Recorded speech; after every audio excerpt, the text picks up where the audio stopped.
थी वई आहे ख़ुशूस ईस्टर्न बॉर्डर ते ऐं मुल्क जे अंदरि सियासी अदम इस्तकाम पंहिंजे उरूज ते थींदो पियो वञे। पंजाब में सियासत ते पाबंदी आहे, जलसे जुलूस ते तक़रीबन अमल, ऐं बलोचिस्तान में त अमलनि अॼु बि अलाए केतिरा माण्हू यरगमालनि ऐं मिसिंग पर्सन्स जा इशू आहिनि। सिंध में सिंध पाकिस्तान पीपल्स पार्टी सिंध जी इज्तिमाही मिल्कियत जो 2024 जे इक़्तिदार ख़ातिर विकिरो करे छॾियो। उन जा आस्ते आस्ते इज़हार थींदा पिया वञनि ऐं पोइ जेके जेके विकिरो कयल शयूं आहिनि उहे समुंड हुजे, ज़मीनूं हुजनि, पाणी हुजे, इहे सभु शयूं थींदियूं पियूं वञनि। पर हींअर जेको उभरियल मामिलो आहे उहो आहे पाणीअ जो मामिलो। ऐं पाणीअ जे मामले में जेको या असांजे प्रेसिडेंट आसिफ ज़रदारी न सिर्फ़ु 8 जुलाई 2024 ते अप्रूवल ॾिनी 9 कैनालनि जी, पर उन लाइ फंड, इरसा में तरमीमूं, इरसा जे आइन में तरमीमूं ऐं उन करण जी अश्योरेंस ॾिनी। उन जे बुनियाद ते बग़ैर हेठनि लाॻापियल परमिशनुनि ते जिन ते हाणे पिया वठनि कम जी शुरूआत कई वई। ऐं माज़ीअ जे तरीक़े जेको पंजाब में सदाईं थींदो रहियो आहे त कमु करे अधु ऐं पोइ पिया ठीका ऐं कॉन्ट्रैक्ट ऐं रेगुलर पोइ थींदा आहिनि, उहो तरीक़ो साॻियो इस्तेमालु कयो वियो। ऐं उन में वज़ीर आला पंजाब उॿराई कमु वठंदे ऐं इफ़्तिताह कयो फेबरवरीअ में हिकिड़ी स्कीम मरोट ते 5000 एकड़ FWO फार्म ते। उन करे क्राइसिस ॾींहं ॾींहुं वधंदा वञनि, पर इहा असीं तव्हांखे ॿुधायूं त हीअ जेका हुकूमत आयल आहे उहा ईअं ई जेका 22 में ख़तमु करे जेका मजमूई तौर ते पाकिस्तान जे वफ़ाक़ी सिस्टम खे ख़तमु करे ऐं फेडरेटिंग यूनिट जा जेके वफ़ाक़ियत जा जेके बुनियादी कानून आहिनि उन्हनि खे ख़तमु करे सॼी मुल्क जी मिल्कियत जी शक्ल ऐं लॻी वई आहे। ऐं उन में 26 आइन तरमीम करे जुडिशल मार्शल आहे, पेका जे कानून प्रिवेंशन ऑफ इलेक्ट्रॉनिक क्राइम जे नाले सां सहाफ़त जो गलो पुटणु ऐं SIFC उन सां ॻाल्हाए वठनि। जीअं वज़ीर आला बि हींअर कुझु कलाक अॻे प्रेस कॉन्फ्रेंस कई आहे ऐं जेको प्रेस ॾिनो आहे उहो हीअं TV ते ॾिठो अथऊं, उन ते ज़रूरत पई त ॿ सां ॻाल्हाए। पहिरीं ॻाल्हि इहो त इहो चयो वियो जेको वकील बिरादरी तव्हां सां जेको गॾु हुयूं, मुख़्तलिफ़ जिदोजहदूं हलनि पियूं, सिंधु दरिया बचायो तहरीक हले पई, उन खां सवाइ आबादगारनि जी तहरीक हले पई, उन सां गॾु वकीलनि जी तहरीक हले पई। असांजी पाण में हिक ॿिए सां नेटवर्किंग आहे, पर अलॻि अलॻि जिदोजहदूं आहे। हीउ जेको रोड ब्लॉक जो फ़ैसिलो कयो, असांजे मुखला बिरादरीअ जे गॾियल इतिहाद फ़ैसिलो कयो, असां उन्हनि सां सहकार कंदा पिया अचूं। उन्हनि ते हया ने धरणा पहिरियों पवरलो या अॻिते हिन में कोटकी ज़िले में जैकबाद ज़िले में जिते बणनि पिया, असां पंहिंजे एज़ अ पार्टी सहकार कंदा पिया अचूं। हीउ कल्ह जेको उन्हनि खे डायलॉग करे ॻाल्हाइण जी ॻाल्हि कई वई आहे, जंहिंमें कलो के पेपर में तफ़सीलात वटि आहिनि, उन लाइ मुख़्तसिर ॿुधायूं त वरी बि इहो चयो वियो आहे कैनाल रद्द करणु न, कैनाल गॾियल मुशावरत सां ठाहिया वेंदा, माना हींअर हाल फ़िलहाल ई न। ऐं काउंसिल ऑफ कॉमन इंट्रस्ट 2 तारीख़ ते 2 माना मे ते सदाई वेंदी ऐं उन में रायनामा ठाहे पोइ वरी पंहिंजो कंदासीं। कैनालनि जो वाज़े ज़िक्र कोन्हे ऐं उन्हनि कैनालनि ते को बि वाज़े फ़ैसिलो कोन्हे। आया हाल फ़िलहाल ई उन्हनि खे सस्पेंड कयो अथऊं या उन्हनि खे रद्द कयो अथऊं। उन जे करे हिकु ॻाल्हि ॿियो चओ त 91 अकॉर्ड में झोलनि, उन जे करे असांखे ही कैनाल जो मसइलो थो थिए, सरासर ग़लति आहे। 91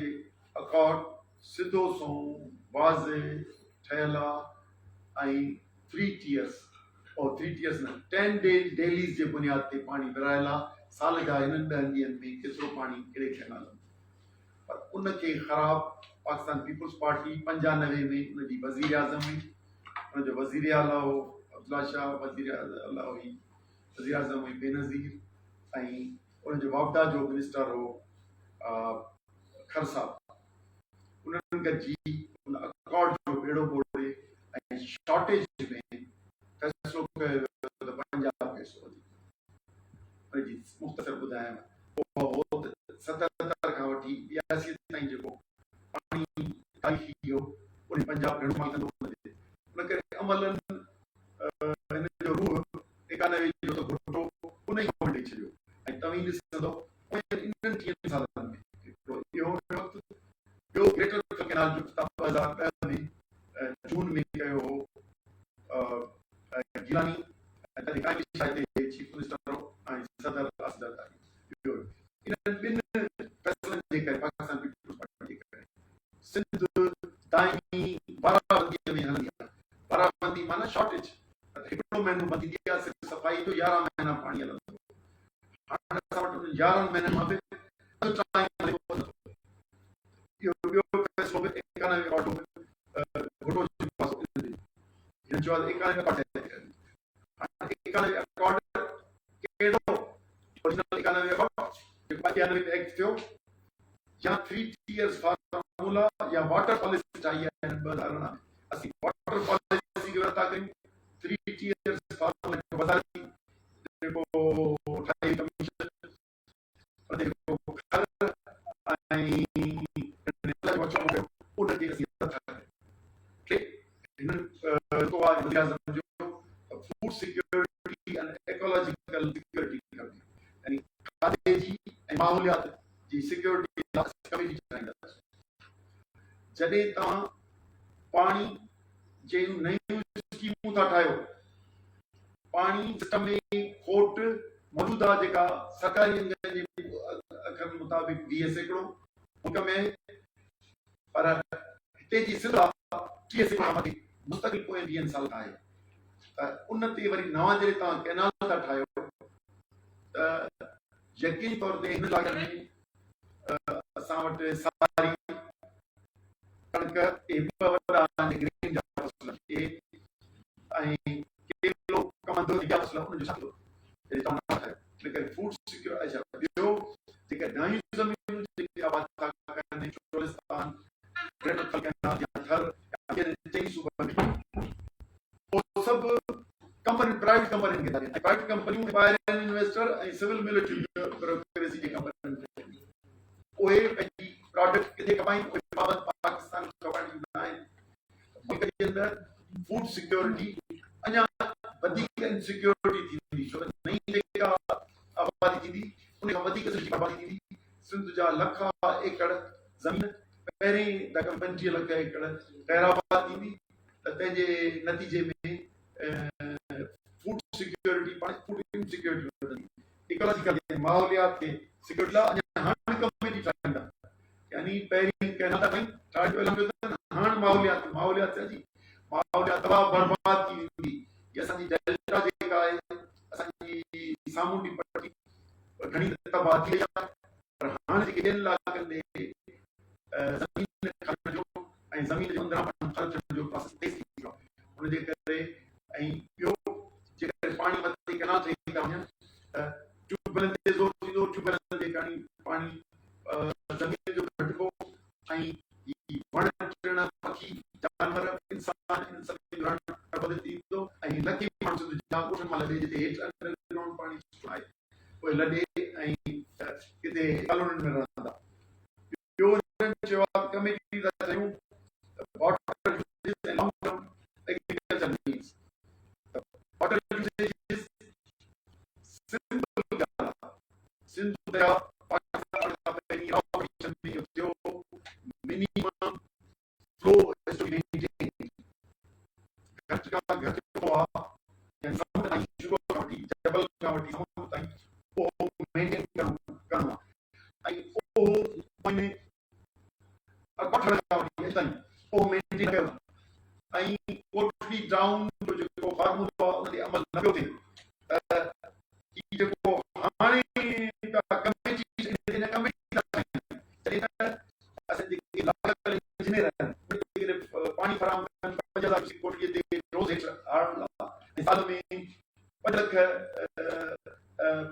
5 मिलियन एकड़ फुट पर ॿियो हिकिड़ो वहिकिरो ॾियनि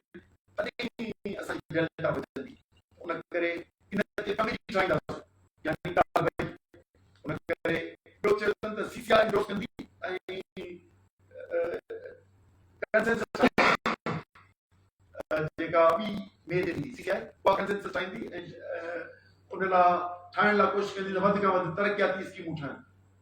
कल्ह जी प्रेस कॉन्फ्रेंस वकीलनि सां मज़ाक कई वई आहे या सिंध जे माण्हुनि सां मज़ाक कई वई आहे। तव्हांजो बयानियो फेडरल गवर्नमेंट ऐं प्रोविंशियल गवर्नमेंट जो या पीपुल्स पार्टी ऐं नून लीग जो बयानियो, सदर साहब जो बयानियो, क़ौमी असेंबली में तकीर जो बयानियो, वज़ीर आला ऐं वज़ीरनि जो सिंध जो बयानियो या जेको जाली रेज़ोल्यूशन सिंध असेंबली में पास कयूं उहो धोखो या पंहिंजनि वकीलनि जे ज़रिए कोर्ट में शरारतूं करे कयूं या क़ौमी असेंबलीअ में जेको हिननि पीटीआई जी जेका हुई करारदाद या सेनेट में करारदाद ॿई ख़तमु करायूं। क़ौमी असेंबलीअ में कयूं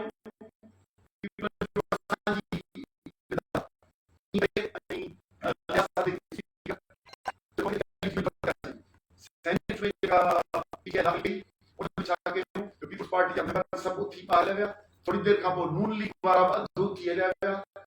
हिकिड़े नून लीग वारे उथी चेयरमैन सेनेट जो कोरम पूरो कोन्हे ऐं उन ते करारदाद पेश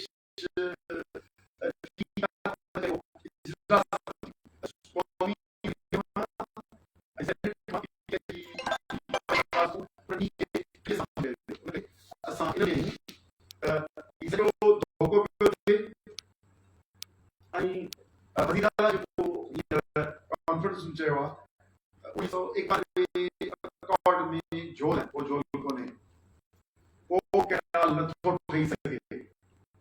जेसिताईं पाणी शॉर्टफॉल नथो ठही सघे ऐं कंहिं सूबे खे अलॻि ठाहिण जो हक़ कोन्हे। वणी राइस कैनाल में सिंध वारा ॾियनि पाणी वञे त रोई कैनाल में घटाइनि वधाइनि पर नओं कैनाल ठाहिण जी परमिशन असांखे तेसिताईं ठही नथो सघे। इहो न त सीसीआई या क़ौमी असेंबली खां पुछणो आहे न तेसिताईं ठही नथो सघे जेसिताईं पाणी खोट आहे ऐं पाणी खोट शदीद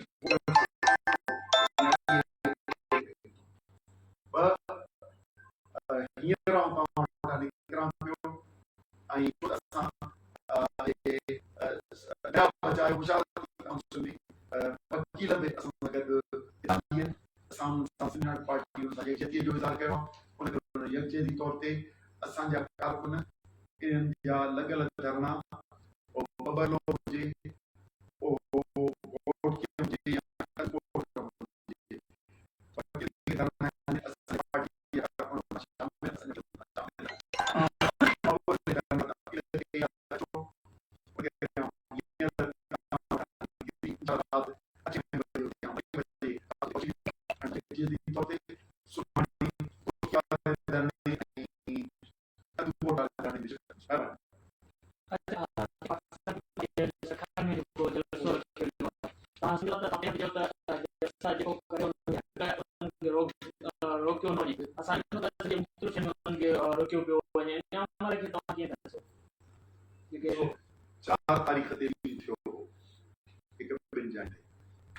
सियासत कयो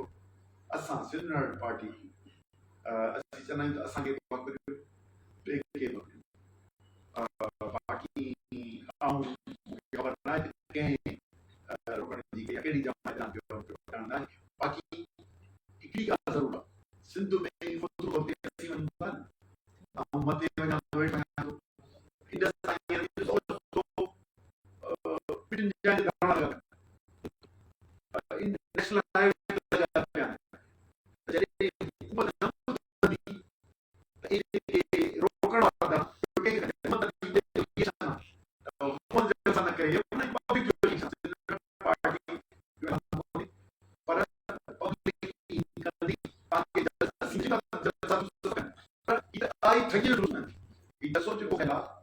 सिंध जे माण्हुनि खे गुमराह करण जो जलसा हैदराबाद में कयो ऐं गड़ी ख़ुदा कयो ऐं हाणे सखर में कयो वञे ऐं फतेह पिया मल्हाइनि। फतेह छा जी तव्हांखे ॿुधायो इन जी त असां वरी हिकु दफ़ा ठॻीअ वारो मथे पेश कयो आहे CCI पेश कयो आहे CCI उहा CCI जंहिंमें जेके मेंबर आहिनि उहे अक्सरियत ॿियनि सूबनि जा आहिनि हिकु ॿ उहा CCI जेका जाली इलेक्शन जे ज़रिए उन 8 मेंबर थियनि उन्हनि जे फ़ैसिले खे असीं क़बूल न कंदासीं हिकु ॿ सिंध जे माण्हुनि लखनि माण्हुनि फ़ैसिलो ॾेई छॾियो आहे हर हिकु ज़िले में त इकास न खपनि उनखे 6 केनाल न खपनि ऐं इहे ज़मीनूं वापसि करियो उन करे CCI या जॉइंट पार्लियामेंट या वज़ीर आज़म ऐं सदर इहे सभु पंहिंजी साख विञाए वेठा आहिनि ऐं सिंध दुश्मन फ़ैसिला करे वेठा आहिनि उन करे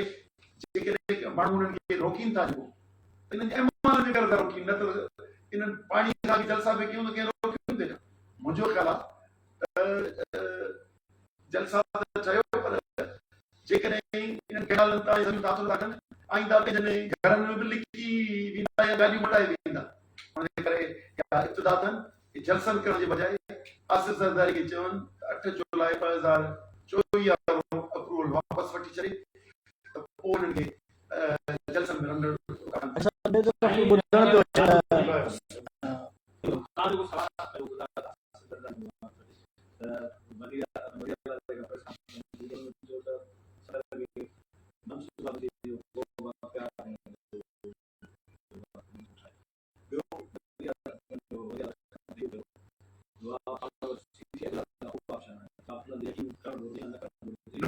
वज़ीर आला जी साख सुठी कान्हे आई एम सॉरी टू से अञा लिखा कयूं था हिन ज़िले जा 2013 में सुप्रीम कोर्ट तरफ़ां लेबल लॻियल आहे सादिक अमीन न हुजो इहो ब्रीफिंग में जेको सिंध जे एहतजाज खे ख़तमु करण लाइ हिकिड़ो जेको आहे कूड़ जे बदल जेका तव्हां दावा कयो था प्रेस कॉन्फ्रेंस कई उन खां पोइ CCI हाणे जॾहिं CCI खां ईंदा त उन खां पोइ हुते का बि माना केनाल वारी जी गुंजाइश ख़तमु थी वञे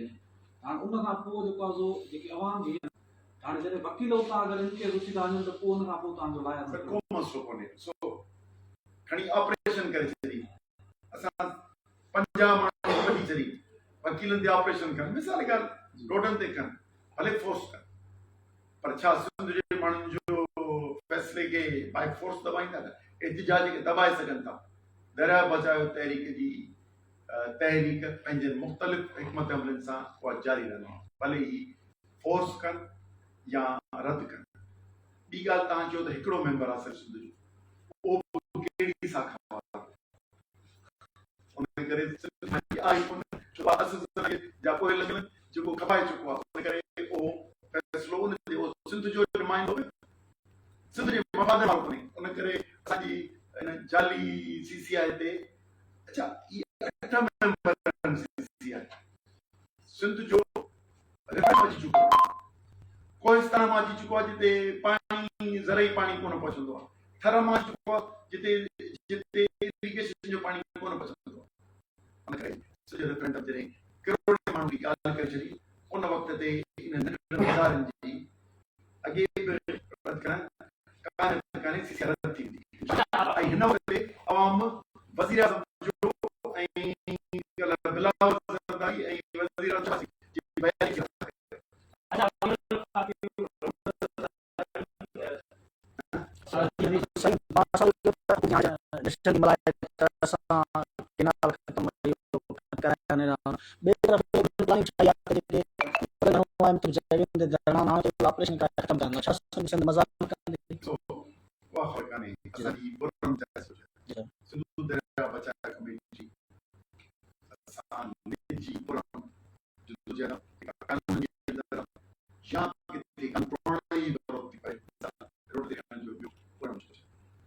खे ताक़त सां कंदा तॾहिं बि असांजी पुरनि जदोजहद तसलसल जारी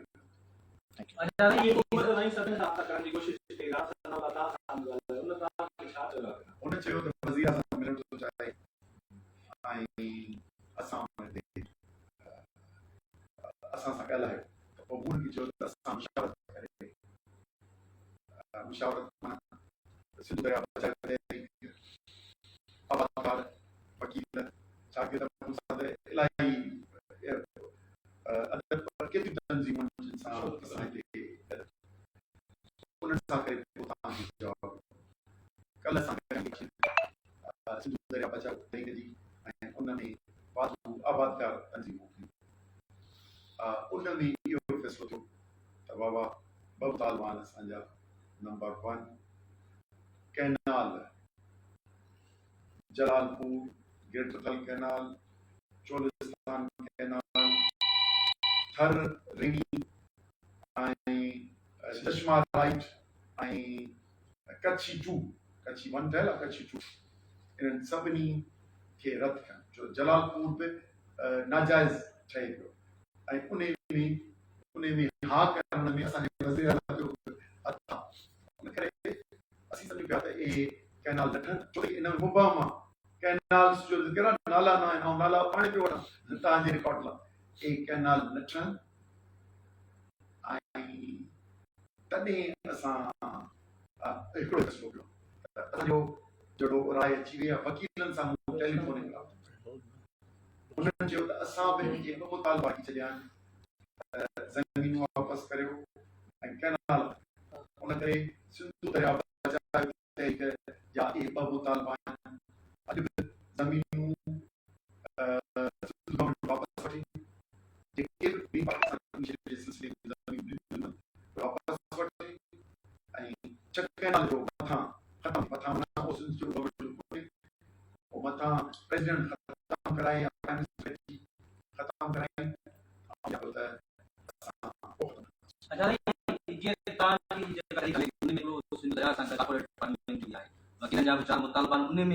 रिसेंटली जेका बिलावल भुट्टो जी या वज़ीर आज़म जेका प्रेस कॉन्फ्रेंस उन में बि कोऑपरेटिव फार्मिंग जो ज़िक्र न आहे अॼु जेका प्रेस कॉन्फ्रेंस आहे वज़ीर आला जी उन में बि न आहे छा आहे त छा था सम्झो त केनाल नालो भली मसइलो सॉर्ट आउट थी वञे इहो मसइलो जेकॾहिं रहिजी थो वञे जेकॾहिं केनाल नालो हल थो थी वञे ऐं इहो हल नथो थिए आउं थो ॿुधायां मूं हींअर जेको ॿी ॻाल्हि ॿुधाई ज़मीनूं वापसि कनि मां कठोर उन करे असांजो चयो त ज़मीनूं वापसि करे असांजे मुतालबे दरिया बचाए तहरीक जॾहिं तव्हां केनाल ख़तमु था कयो ऐं ज़मीनूं वरी अलॉट करे छॾियूं वापसि नथा वठो सॼो बोझ असांजे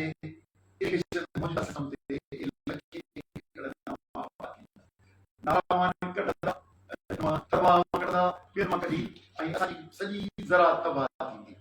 जेकॾहिं पंजाब में कढंदा उते साथिया मां कढंदा उते केनाल जे नाला ॿुधायो रसूल बैराज मां खणी पाणी खणी ईंदा त जेल में शॉर्टफॉल उन करे ई घणी अची ज़राअत खे तबाह कंदो उन करे असांजो इहो आहे